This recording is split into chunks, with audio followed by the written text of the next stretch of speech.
Hello दोस्तों, तो आप लोग कैसे हैं। आई होप यू कि आप सभी लोग अच्छे होंगे। तो दोस्तों, आप सभी लोग का एक बार फिर से द फार्मेसी नॉलेज में स्वागत है। तो दोस्तों, आज हम लोग पढ़ने वाले हैं लिक्विड डोजेस फार्म, जो कि बी फार्मा और डी फार्मा दोनों में पाया जाता है। और बी फार्मा के फर्स्ट सेमेस्टर में फार्मास्यूटिक सब्जेक्ट है, उसमें हम लोग यूनिट 2 में पढ़ते हैं लिक्विड डोजेस फार्म, जो कि यहाँ पे हम लोग पाउडर पढ़ चुके थे। उसका डिफिनीशन, क्लासिफिकेशन, एडवांटेज, डिसएडवांटेज और आपका डस्टिंग पाउडर, एफिशिएंट पाउडर हम लोग पढ़ चुके थे। तो अब लोग हम इसमें पढ़ेंगे लिक्विड डोजेस फार्म। उसका एडवांटेज पढ़ेंगे, डिसएडवांटेज पढ़ेंगे और उसके साथ में हम लोग उसका एक्सपिरियंट पढ़ेंगे and use in formulation of liquid dosage form पढ़ेंगे। तो आइए हम लोग शुरुआत करते हैं। तो शुरुआत करने से पहले आप लोग को बता दें कि यदि चैनल को सब्सक्राइब नहीं किया तो चैनल को सब्सक्राइब कर लीजिए। और पीडीएफ को डाउनलोड करने के लिए आप टेलीग्राम पर जाके द फार्मेसी नॉलेज का वहाँ पे चैनल है, तो वहाँ से आप लोग जाके टेलीग्राम पर आसानी से पीडीएफ को डाउनलोड कर सकते हैं। तो आइए हम लोग देखते हैं लिक्विड डोजेस फार्म क्या होता है, और जो कि ये एग्ज़ाम के लिए बहुत ही इम्पॉर्टेंट टॉपिक है। तो इस वीडियो को अंत तक ज़रूर देखें ताकि कॉन्सेप्ट क्लियर हो जाएगा और आप एग्ज़ाम में आसानी से लिख सकेंगे। Liquid dosage form are essential pharmaceutical product which involve a mixture of active drug component।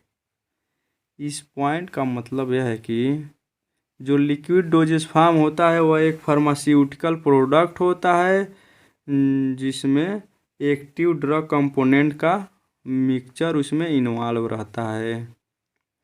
यानी लिक्विड डोजेज फार्म वह लिक्विड डोजेस फार्म जिसमें फार्मास्यूटिकल एक्टिव ड्रग उसमें इन्वॉल्व रहते हैं, उसका मिक्सचर, उसे हम लोग लिक्विड डोजेस फार्म कहते हैं। जैसे लिक्विड एग्जांपल में आप लोग सिरप ले सकते हैं, उसे हम लोग लिक्विड डोजेस फार्म कहते हैं। तो अब हम लोग देखते हैं कि लिक्विड डोजेस फार्म कैसे बनाया जाता है। Liquid dosage form are prepared by dissolving active ingredient in solvent. Active ingredient को हम लोग सॉल्वेंट में डिजॉल्व करके भी बना सकते हैं। और आपका सेकंड है by suspending active ingredient in solvent, और हम लोग एक्टिव इंग्रेडिएंट को सॉल्वेंट में सस्पेंड करके भी बना सकते हैं। और आपका थर्ड है by incorporating drug substance into oil and water phase, और आपका इनकॉर्पोरेटिंग जो ड्रग सब्सटेंस है वो ऑयल और वाटर फेज में भी बन सकता है। तो आइए अब हम लोग लिक्विड डोजेस फार्म का एडवांटेज देखेंगे। तो यहाँ पे आप लोग देख सकते हैं advantage of liquid dosage form. तो आपका पहला है most suitable for infants, children and elder patient. आपका जो लिक्विड डोजेस फार्म होता है, जैसे आपका सिरप हो गया, तो हम लोग लिक्विड डोजेस फार्म जो है वो सूटेबल होता है इन्फेंट, नवजात शिशु, यानी छोटे बच्चों के लिए जो 1 साल से कम, माने 1 साल से जो कम के बच्चे रहते हैं उनके लिए भी लिक्विड डोजेस फार्म सूटेबल रहता है। और जो चिल्ड्रेन रहते हैं 1 से 5 साल तक के बच्चे, उनके लिए भी लिक्विड डोजेस फार्म सूटेबल रहता है। और जो एल्डर पेशेंट रहते हैं, जो पेशेंट जैसे आपके 60 से ऊपर के जो पेशेंट होते हैं, 60 एज वालों से ऊपर, उन्हें एल्डर पेशेंट कहा जाता है। तो उनके लिए भी ये लिक्विड डोजेस फार्म सूटेबल होता है, लेने में आसानी होता है। अब आपका सेकंड है unpleasant taste of drug can be masked by adding sweetening and flavouring agent. आपका जो लिक्विड डोजेस फार्म होता है वो मास्क रहता है स्वीटनिंग और फ्लेवरिंग एजेंट। यानी हम कह सकते हैं जो लिक्विड डोजेस फार्म होता है वो कड़वापन नहीं लगता है, वो स्वीटनिंग और फ्लेवरिंग एजेंट उसमें डाला जाता है जिससे उसका कड़वापन हट जाता है और वो हल्का हल्का मीठा लगता है। फिर आपका थर्ड है फास्टर एब्जॉर्ब। जो लिक्विड डोजेस फार्म होता है वो बहुत जल्दी एब्जॉर्ब हो जाता है। जैसे अगर हम लोग टैबलेट और लिक्विड डोजेस फार्म का हम लोग कंपेयर करें सिरप और टैबलेट का, तो हम लोग का टैबलेट हम लोग ओरली लेंगे तो हम लोग का टैबलेट जाएगा, जाने के बाद में वहाँ पे डिसइंटीग्रेट होगा, उसके बाद में फिर वहाँ पे एब्जॉर्ब होगा, मेटाबोलाइज होगा। और जो लिक्विड डोजेस फार्म रहता है तो लिक्विड डोजेस फार्म को डिसइंटीग्रेट होना नहीं रहता है, वो पहले से लिक्विड रहता है, तो जाके वो अपना एब्जॉर्ब हो जाता है जल्दी से। तो वहाँ पे वो इस पॉइंट का ही मतलब हो गया आपका फास्टर एब्जॉर्ब, जल्दी से एब्जॉर्ब हो जाता है। तो वह जो जल्दी से एब्जॉर्ब होगा तो उसका जो एक्शन होगा वो भी फास्ट होगा। अब हम लोग देखेंगे डिसएडवांटेज, लिक्विड डोज फॉर्म का डिसएडवांटेज क्या है। तो पहला है आपका शॉर्टली लाइफ साइकिल। इसका जो लाइफ साइकिल होता है वो बहुत कम होता है, यानी बहुत कम के लिए होता है। फिर आपका सेकंड है, जैसे एग्जांपल में आप लाइफ साइकिल का मतलब ले लिए कि जो उसकी एक्सपायरी डेट होती है वो बहुत कम दिनों के लिए होती है। फिर आपका उसके बाद में वो 19 दिन बाद वो बहुत जल्द ही ख़राब हो जाता है। फिर आपका सेकंड है नाडर टू मेजर एक्यूरेट अमाउंट। और जो लिक्विड डोजेस फार्म होता है उसको हम लोग मेजर करने में बहुत प्रॉब्लम होता है। जैसे आपको एक कैप दे देते, आपको सिरप देंगे, लिक्विड डोजेस फार्म जब देते हैं तो आपको सिरप देते हैं, तो सिरप के ऊपर एक कैप रहता है जिसमें हमको 5 ml 10 ml 20 ml 25 ml लिखा होता है, तो उसको मेजरिंग करने में बहुत प्रॉब्लम होती है, जो कि वो लिक्विड डोज फार्म का डिसएडवांटेज है। फिर आपका थर्ड पे नीड स्पेशल स्टोरेज कंडीशन। जो हमारा लिक्विड डोजेस फार्म होता है उसको उसके लिए स्पेशल स्टोरेज कंडीशन चाहिए, उसको रखने के लिए एक स्पेशल जगह या इन्वायरमेंट चाहिए, क्योंकि वो लिक्विड डोजेस फार्म बहुत वो मॉइस्चर को कंटेंट कर लेता है, यानी उसमें मॉइस्चराइजेशन की संभावना ज़्यादा रहती है। फिर आपका फोर्थ है easily affect bye micro organism. और जो माइक्रो ऑर्गेनिज्म होते हैं, जो बैक्टीरिया होते हैं, जो छोटे जीवाणु होते हैं, वो आसानी से लिक्विड डोजेस फार्म को अफेक्ट कर देते हैं। जैसे आप सिरप छोटे बच्चों का या आप लोग बड़े लोगों का कोई सिरप लीजिए और उसे अच्छे से बंद मत कीजिए, उसे कहीं खुले में रख दीजिए, तो वहाँ पे जो बैक्टीरिया माइक्रो ऑर्गेनिज्म हो गए वो बहुत जल्दी उसको अफेक्ट कर देंगे। तो आइए हम लोग देखते हैं classification of liquid dosage form. तो यहाँ पे आप लोग देख सकते हैं there are 2 classification of liquid dosage form.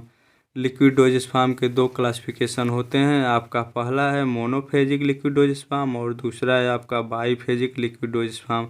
तो हम लोग देखते हैं मोनोफेजिक लिक्विड डोजेस फार्म में कौन कौन से होते हैं। तो आपका यहाँ पे मोनोफेजिक लिक्विड डोजेस फार्म जो है वो इंटरनल इसका यूज होता है, पैरेंटरल होता है और एक्सटर्नल होता है।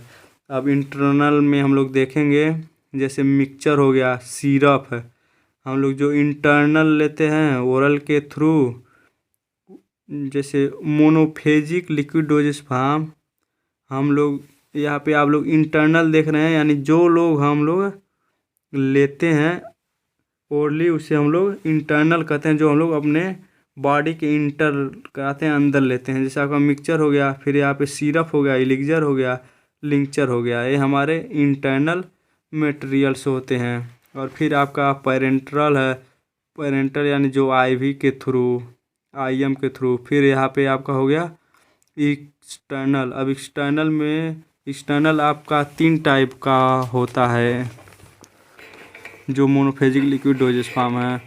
आपका उसमें हो जाएगा एप्लीकेशन ऑन स्किन। पहला आपका होगा एप्लीकेशन ऑन स्किन, यानी स्किन के एप्लीकेशन के बेसिस पे। तो जैसे आपका लिनीमेंट और लोशन, जो लिनीमेंट और लोशन होता है वो हमारे स्किन पर अप्लाई किया जाता है। फिर आपका सेकंड है यूज इन माउथ कैविटी, जो कि हम लोग माउथ कैविटी में यूज करते हैं। माउथ कैविटी हमने मुंह में यूज करते हैं, बट हम लोग अपने बॉडी में इंटर नहीं कराते हैं, माउथ में हम लोग उसको लेके माउथ में यूज करके फिर हम लोग बाहर निकाल देते हैं। जैसे आपका गार्गल हुआ तो हम लोग माउथ में लेते हैं, माउथ में लेने के बाद गलाला करने के बाद बाहर निकाल देते हैं। फिर आपका माउथ वाश हो गया, जो कि माउथ को धोने के लिए करते हैं। फिर आपका थ्रोट पॉइंट है। फिर आपका इन्वर्टेड इनटू बॉडी कैविटी, जो कि बॉडी कैविटी में इसका हम लोग यूज करते हैं मोनोफेजिक लिक्विड डोजेस फॉर्म का। जैसे आपका ईयर ड्रॉप हो गया तो हम लोग बॉडी के कैविटी में लेते हैं। फिर नजल ड्रॉप हो गया, फिर नजल स्प्रे हो गया, तो हम ये सब आपका बॉडी कैविटी में आएगा। फिर अब हम लोग देखेंगे classification of biphasic liquid dosage form का क्लासिफिकेशन, जो कि ये हमारा लिक्विड डोजेस फॉर्म का दूसरा क्लासिफिकेशन था। और पहला मोनोफेजिक लिक्विड डोजेस फॉर्म था, दूसरे तो हम लोग देखे हैं। तो अब लोग बाइफेजिक लिक्विड डोजेस फॉर्म है, तो ये हम लोग देखेंगे। तो पहला है आपका लिक्विड इन लिक्विड, जो हमारा लिक्विड इन लिक्विड होता है, और दूसरा सॉलिड इन लिक्विड होता है। जैसे इसमें आपका केवल लिक्विड रहेगा और इसमें आपका सॉलिड और लिक्विड दोनों होगा। तो आपका पहला जो लिक्विड इन लिक्विड होता है ओरल यूज इमल्सन होता है, जो इमल्सन हम लोग ओरली यूज करते हैं। और फिर आपका इसमें दूसरा है एक्सटर्नल यूज लिनीमेंट, जो कि हम लोग माउथ से नहीं, जो हम लोग एक्सटर्नल यूज के लिए लेते हैं, जैसे लिनीमेंट हो गया। फिर हम लोग सॉलिड इन लिक्विड में देखेंगे, जो कि सॉलिड और लिक्विड दोनों रहता है। अब जैसे जो हो गया हमारा सॉलिड इन लिक्विड, तो इसका यूज हम लोग पैरेंटरल करते हैं, ओरल सस्पेंशन के लिए करते हैं, और एक्सटर्नल लोशन के लिए हम लोग इसका यूज करते हैं। तो आइए अब हम लोग देखते हैं excipient use in formulation of liquid dosage form. Liquid dosage form को बनाने के लिए हम लोग को कौन कौन से एक्सिपिएंट की ज़रूरत पड़ती है। There are common excipient use in liquid formulation as follow. तो आपका पहला होगा वेहिकल्स, हम लोग वेहिकल्स का यूज करते हैं लिक्विड डोजेस फॉर्म को बनाने के लिए, उसके फार्मूलेशन के लिए। फिर सोलुबलाइजर का यूज करते हैं, फिर आपका स्टेबलाइजर का यूज करते हैं, प्रिजर्वेटिव का यूज करते हैं, उसके बाद में ऑर्गेनोलेप्टिक एजेंट का यूज करते हैं, एंटी ऑक्सीडेंट का यूज करते हैं। तो अब हम लोग देखते हैं व्हीकल्स क्या होता है और क्यों व्हीकल्स का यूज करते हैं। तो हमारा जो व्हीकल्स है, the primary function of vehicles are to provide work to the preparation, and second function to dissolve or suspend drug the medicinal active ingredient. इस पॉइंट का मतलब ये है कि जो व्हीकल्स होता है उसका जो पहला कार्य होता है वो प्रोवाइड कराता है बल्क के प्रिपरेशन को बनाने में, और दूसरा जो उसका फंक्शन है वो ड्रग को सस्पेंस डिजॉल्व करने के लिए उसका यूज किया जाता है। फिर हम लोग उसमें देखते हैं जो व्हीकल्स में होते हैं वो हमारे 3 तरह के व्हीकल्स होते हैं। पहला एक्वस, तो एक्वस में आपका डिस्टिल वाटर होगा और प्यूरिफाइड वाटर होगा। फिर आपका सेकेंड नॉन एक्वस, तो नॉन एक्वस में आपका ऑयली मटेरियल होता है, जैसे आपका एग्जांपल में castor oil, cotton seeds oil और वेजिटेबल्स ऑयल्स। फिर आपका सी है हाइड्रो ऑक्सीलेटेड कंपाउंड, तो उसमें अल्कोहल होता है, फिर प्रोफाइलिन ग्लाइकोल होता है और ग्लिसरॉल होता है। तो फिर आपका उसमें एक और था जो हाइड्रो अल्कोहलिक लिक्विड होता है, जो कि 50% वाटर होता है और 50% अल्कोहल होता है। फिर अब आपका सेकेंड है स्टेबलाइजर। अब हम लोग देखेंगे स्टेबलाइजर क्या होता है। Material that ensure the stability of dosage form are called stabiliser. Stabiliser वह होता है जो कि हमारे ड्रग मटेरियल जो डोजेस फॉर्म होते हैं उनको स्टेबिलिटी रखता है, स्टेबल करके रखता है। The stabiliser can be achieve through first section of the optimum of pH buffer और सॉल्वेंट को ये स्टेबल करके रखता है। यूज ऑफ कॉम्प्लेक्सिंग एजेंट और जिलेटिंग एजेंट, जिसमें हम लोग स्टेबलाइजर के लिए हम लोग कॉम्प्लेक्सिंग एजेंट या चिलेटिंग एजेंट का यूज करते हैं। एग्जांपल में आपका सिट्रिक एसिड या टार्टरिक एसिड हो गया। फिर हम लोग प्रिजर्वेटिव देखेंगे, सैलिसिलिक एसिड, बेंजोइक एसिड, उसके बाद में फेनाइनरसेलिक नाइट्रेट हो गया, जो कि ये प्रिजर्वेटिव उसको बचा कर रखता है।